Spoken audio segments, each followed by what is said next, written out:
Hello, my name is Josh Atkinson, and you have once again stumbled upon my portrait painting YouTube channel. Before I get started, I did want to ask everybody to hit the subscribe and like buttons so that the algorithm knows to share me with other viewers. Today I'm going to show you how I arrived at this portrait. Um, it is a portrait of an actress, and subscribers to my channel will know that I have not looked her name up because I don't believe in that. But she is from a movie called Picnic at Hanging Rock from the 70s. Masterpiece.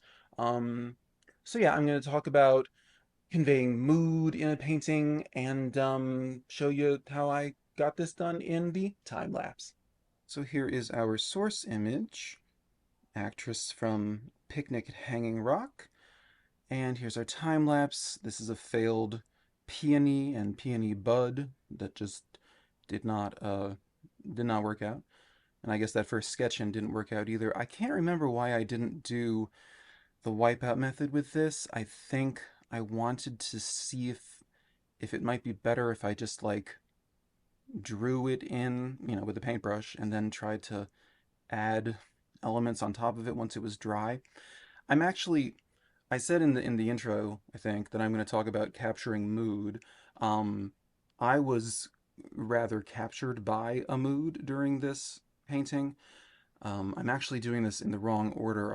The painting that I'll be showing next week is the one that I did before this one. But this is the only painting that I finished in a 5-week period, where I just had painter's block, as I said in a couple of videos ago. I just couldn't get the wipeout method to work, and that was crazy because it felt like the Holy Grail. It felt like I had cracked the code of painting large portraits, and then suddenly it stopped working. This is something that has happened to me once before in the like 2 years since I've gotten like really serious about painting. It happened like a year and a half ago where there was just like a month around Christmas where I just could not paint well. It doesn't make any sense. Anyway, so I'm filling in the light. I love that this source image has such great contrast. It's got clear directional light coming from the left. The shadows are over on the right side of her face, if as we're facing forward. I've got the light tones where they're supposed to be as a general block in. I've got a kind of cool violet as the shadow, and then I've got a bit of this probably used permanent rose to create a bit of a red in between light and shadow area on her cheek as it recedes, and I think on her forehead it's just blended out by this point. Um, Definitely gotta work on some proportions. Her eye's too small, her receding eye, but we get there in the end. Anyway, yeah, I don't know why I just it happens to me sometimes, and the best thing to do is to paint something super expressive. For me, the best thing to do is to paint something super expressive, something that has really wild and crazy brush strokes that kind of maybe leans toward anger or leans just toward meaningfulness. As I discussed a couple of videos ago, the benefits of painting something that I don't mean triggers, something that evokes strong emotion in you. Um, it can kind of kick you out of any place that you feel sort of like stuck in artistically or technically. But anyway, I'm using a nice bluish kind of white shadow for the white fabric of the pillow and the what do you call those, like night dresses. This movie, okay, so Picnic at a Hanging Rock, it's a period piece from the early 70s.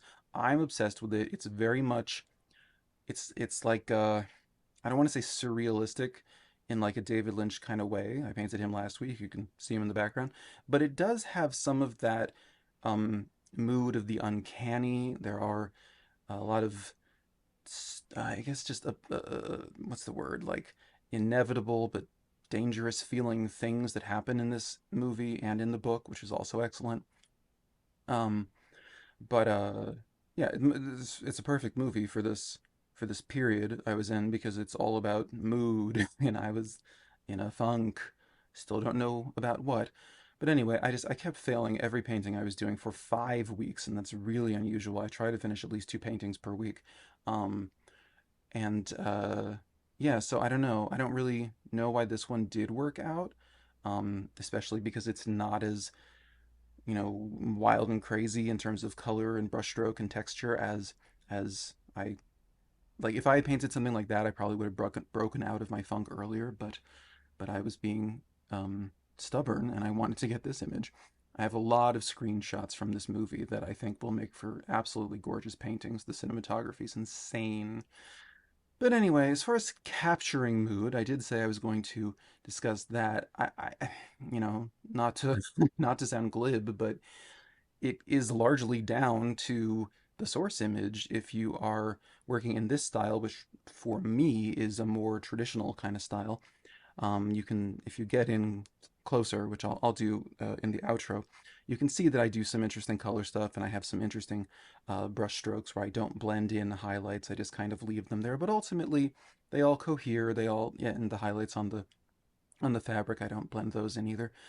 But it all kind of coheres and it gives a bit of a sense of movement and it just feels a little more alive than if it was completely flat and smooth and like totally traditional. But yeah, as far as capturing a lot of it is down to picking something that has very strong lighting, good contrast. This has one light source, and also like I titled this painting Imminence, which I kind of hate titling paintings because they always sound a little pretentious, unless you're calling it like Onion with Picture or something. Like it works for still lifes.